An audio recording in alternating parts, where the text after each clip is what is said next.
네, 안녕하세요. 반갑습니다. 오늘 새벽 기도 영상이 잘 녹화가 되지 않아서 또 이렇게 짧게나마 또 영상으로 이렇게 따로 녹화를 해서 새벽 말씀을 전달하고자 합니다.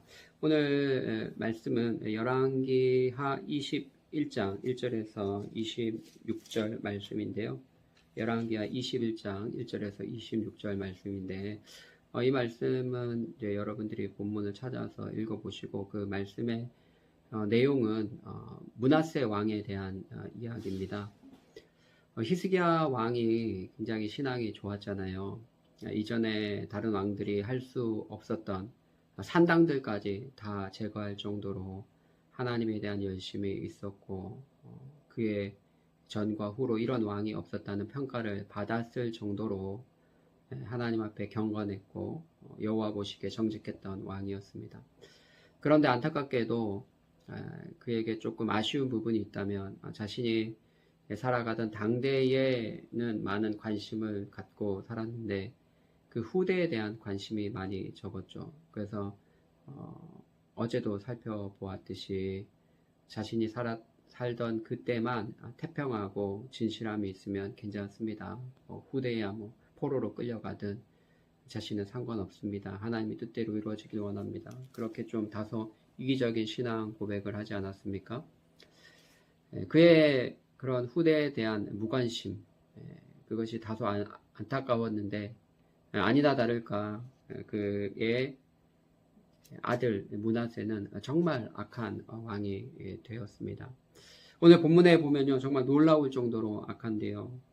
아버지 히스기야가 헐었던 신당들을 다 세웠고요.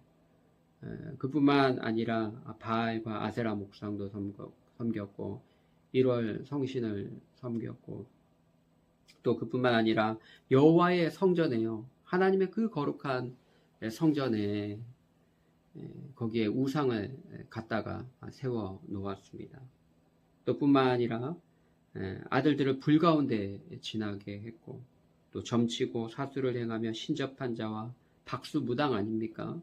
무당을 데려다가 굿도 하고 이거는 이스라엘에 이런 악한 왕이 있었을까? 라는 생각이 들 정도로 정말 악한 일을 많이 했습니다. 오죽했으면 하나님께서 내 이름을 예루살렘에 두리라고 약속했지만 므낫세가 너무나 악한 일을 하니까 이전에 있었던 그 아모리 족속보다 더 악한 일을 했기 때문에 하나님의 노를 격발하였습니다. 그래서 하나님께서 예루살렘과 유다를 향해서 그들을 심판하겠다고 말씀합니다. 이미 아수르에 의해서 북이스라엘은 이제 거의 점령당하고 멸망할 지경에 이르렀습니다. 멸망했죠. 히스기야 때 멸망했으니까요. 멸망했습니다. 그런데 그 북이스라엘을 심판했던 그 정확한 공의의 심판의 기준으로 이제 남유다와 예루살렘도 심판할 것을 말씀하고 있습니다. 그래서 오늘 본문의 13절에 보면 내가 사마리아를 잰줄과 아합의 집을 달인보던 추로 예루살렘을 그대로 한번 재보겠다 말씀하고 있습니다. 여러분 줄은 무언가 길이나 그 크기를 측정하는 것 아닙니까? 그러니까 예루살렘과 유다의 악행의 그 크기를 정확하게 재겠다. 그리고 추는 무게를 달아보는 것 아니겠습니까? 예루살렘과 유다의 그 악행의 그 무게를 달아보겠다는 거예요. 그래서 하나님의 공의로운 기준으로 정확하게 재고 정확하게 그 무게를 달아서 거기에 합당한 심판을 내리겠다.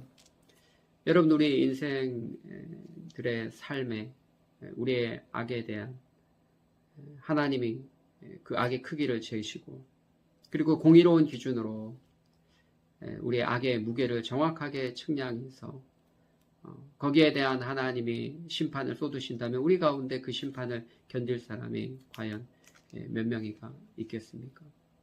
하나님께서 그리스도 예수 안에서 우리에게 긍휼과 자비를 베풀어 주시는 것입니다. 사실 유다 백성들도 마찬가지였습니다. 하나님이 다윗과 맺은 그 언약 속에서 그들의 행위대로 다 갚지 않으시고 참고 인내하신 적이 한두 번이 아닙니다. 그런데 므낫세는 이건 도를 넘어도 너무나 넘어선 것이죠. 그래서 하나님께서 하나님의 공의로운 심판의 잣대로 그대로 심판하실 것을 말씀하고 있는 것입니다. 그의 아들 아몬에 대한 기사가 19절부터 26절에 나오는데 그의 아들 아몬도 별반 다르지 않게 여호와 보시기에 악을 행했고 그 아버지 므낫세가 행한 대로 그가 행한 악한 일들을 그대로 따라했다고 성경은 기록하고 있습니다. 오늘 본문을 통해서 우리가 조금 확인하고 기억해야 할 것은 아버지 히스기야가 그렇게 경건하고 또 하나님 보시기에 정직했던 왕인데 그의 아들 므낫세는 전혀 다를 수 있다는 것이죠. 선대의 진실한 신앙이 후대에 자연스럽게 연결되지 않음을 우리에게 가르쳐주고 있습니다. 우리 60대 이상의 우리 어르신들은 정말 진실한 신앙 대부분 또 뜨거운 어떤 체험이 있고 하나님에 대한 경외심이 어느 정도는 다 있습니다. 그러나 자녀들의 그 다음 세대 자녀들의 신앙은 어떠합니까? 서울에 있는 유명한 교회뿐만 아니라 대부분의 우리 한국 교회가 1세대 또 2세대 넘어오면서 그 신앙이 연결되었지만 이제 3세대로 넘어가면서 이제 60대 이상의 어르신들의 자녀들 그들의 신앙 계승이 제대로 이루어지지 않는 경우가 너무나 많지 않은가 그런 생각을 합니다. 그래서 오늘 본문 말씀을 우리가 묵상하면서 나는 지금까지 하나님을 그래도 나름대로 잘 섬기고 경외하며 살아왔는데 나의 자녀들은 과연 지금 어디 있는가? 그들이 주일날 정말 교회에 나가서 하나님을 경외하고 말씀을 듣고 또 하나님 말씀대로 살려고 하는 주의 제자로 서 있는가? 우리가 한번 돌아봤으면 또 점검해봤으면 좋겠습니다. 이들을 위해서 늘 기도하시겠지만 더욱더 우리가 깨어서 기도하고 지금 우리가 가진 예수 그리스도에 대한 진실한 신앙이 우리 자녀들에게 잘 전수될 수 있도록 우리가 더 노력해야 되지 않을까 그런 생각을 합니다. 하나님에 대한 신앙을 이어받는 다음 세대가 되도록 여호와 하나님을 알지 못하는 다른 세대가 아니라 하나님에 대한 신앙을 잘 이어받을 수 있는 다음 세대가 일어날 수 있도록 우리가 더욱더 깨어서 기도해야겠다라는 생각을 해보았습니다.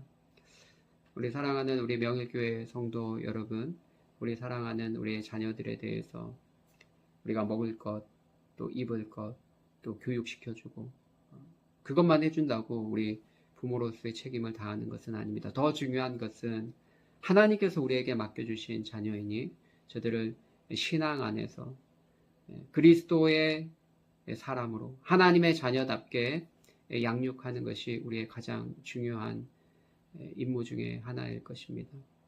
하나님께서 우리에게 맡겨주신 자녀들이 하나님의 원하신 아름다운 사람들로 성장할 수 있도록 더욱더 관심을 갖고 기도하고 신앙적으로 잘 이끌어주는 부모가 되어야겠다. 그렇게 다짐했으면 좋겠고요. 오늘 한 날도 예수님과 동행하시고 행복하고 즐거운 한 날 되시기를 예수님의 이름으로 축복합니다.